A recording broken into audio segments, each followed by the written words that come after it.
दिल्ली सरकार ने कांवड़ यात्रा 2026 को पहले से और बेहतर और सुविधाजनक बनाने के लिए कांवड़ शिविरों को मिलने वाली आर्थिक मदद बढ़ा दी है।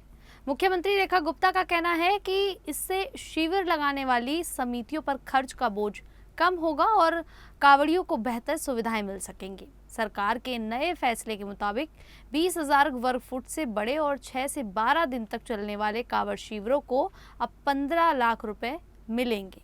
पहले उन्हें 11 लाख रुपए की सहायता मिलती थी। वहीं 20,000 वर्ग फुट से बड़े लेकिन 3 से 5 दिन तक चलने वाले शिविरों के लिए सहायता राशि 6 लाख रुपए से बढ़ाकर 9 लाख रुपए कर दी गई है। सरकार का कहना है कि इस फैसले से कांवड़ समितियों को शिविर लगाने और श्रद्धालुओं के लिए अच्छी व्यवस्था करने में काफी मदद मिलेगी।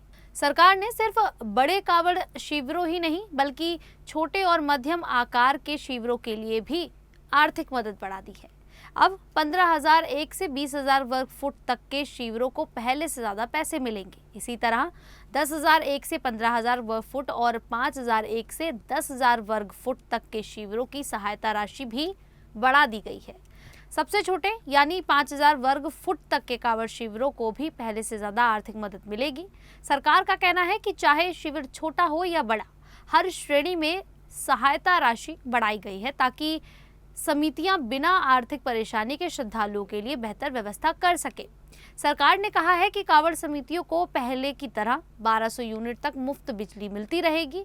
बीएसईएस और टीपीडीडीएल समय पर बिजली का कनेक्शन देंगे ताकि यात्रा शुरू होने से पहले सभी जरूरी तैयारियां पूरी हो जाए।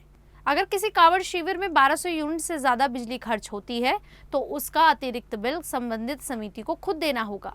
इसके अलावा सरकार ने आर्थिक मदद देने की प्रक्रिया भी आसान कर दी है। इससे कांवड़ समितियों को समय पर पैसे मिल सकेंगे और उन्हें बेवजह की देरी या परेशानी का सामना नहीं करना पड़ेगा। मुख्यमंत्री रेखा गुप्ता ने बताया कि दिल्ली में हर साल कांवड़ शिविरों की संख्या बढ़ रही है। साल 2024 में 170 कांवड़ शिविर लगे थे, जबकि 2025 में ये संख्या बढ़कर 308 हो गई। सरकार का मानना है कि 2026 में इससे भी ज्यादा कांवड़ शिविर लग सकते हैं। इसी वजह से श्रद्धालुओं की बढ़ती संख्या को देखते हुए सरकार पहले से बेहतर तैयारियां कर रही है ताकि यात्रा के दौरान किसी तरह की परेशानी ना हो और सभी को अच्छी सुविधाएं मिल सके। सावन का महीना शुरू होते ही कांवड़ यात्रा की तैयारियां भी तेज हो गई हैं। दिल्ली के अलग अलग इलाकों में कांवड़ियों की सेवा के लिए शिविर लगाए जा रहे हैं। सेक्टर 14A के शनि मंदिर परिसर में भी एक बड़ा कांवड़ शिविर लगाने की तैयारी लगभग पूरी हो चुकी है। वहीं बाजारों में भी कांवड़ यात्रा से जुड़ा सामान खूब बिक रहा है। कांवड़ियों के लिए टी शर्ट, त्रिशूल, ओम नमः शिवाय लिखी टी शर्ट और भगवान शिव की तस्वीर वाले कपड़ों की मांग बढ़ गई है। दुकानदारों ने भी इन सामानों का नया स्टॉक मांगना शुरू कर दिया है ताकि श्रद्धालुओं को किसी तरह की परेशानी ना हो। सरकार का कहना है कि इस फैसले का मकसद कांवड़ यात्रा को पहले से ज्यादा सुरक्षित, व्यवस्थित और सुविधाजनक बनाना है। हर साल कांवड़ समितियों को शिविर लगाने में काफी खर्च करना पड़ता है। अब ज्यादा आर्थिक मदद मिलने से वे कांवड़ियों के लिए पीने का पानी, भोजन, आराम की जगह, इलाज और सुरक्षा जैसी बेहतर सुविधाएं दे सकेंगे। हर साल लाखों श्रद्धालु हरिद्वार, गंगोत्री और दूसरे पवित्र स्थानों से गंगा जल लेकर दिल्ली से गुजरते हैं। अगर उन्हें रास्ते में अच्छी सुविधाएं मिलेंगी तो उनकी यात्रा ज्यादा आसान और आरामदायक होगी। कांवड़ यात्रा उत्तर भारत की सबसे बड़ी धार्मिक यात्राओं में से एक है, इसीलिए दिल्ली में इसके लिए अच्छी व्यवस्थाएं होना जरूरी है। यात्रा के दौरान पुलिस, बिजली विभाग और दूसरी सरकारी एजेंसियां भी मिलकर काम करेंगी। कुल मिलाकर दिल्ली सरकार का ये फैसला कांवड़ यात्रा 2026 को पहले से ज्यादा आसान, सुरक्षित और बेहतर बनाने की कोशिश है।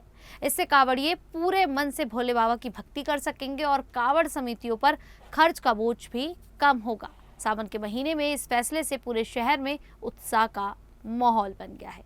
खैर, दिल्ली सरकार ने जो ये शिविर समितियों को पैसे बढ़ाने की योजना लेकर आई है, ये आपको कैसी लगी है? आप हमें कमेंट करके जरूर बताइएगा। अभी के लिए इतना ही, फिर हाजिर होंगे ऐसी ही दिल्ली से जुड़ी बड़ी खबरों के साथ। तब तक के लिए देखते रहिए द न्यूज़ 15 दिल्ली।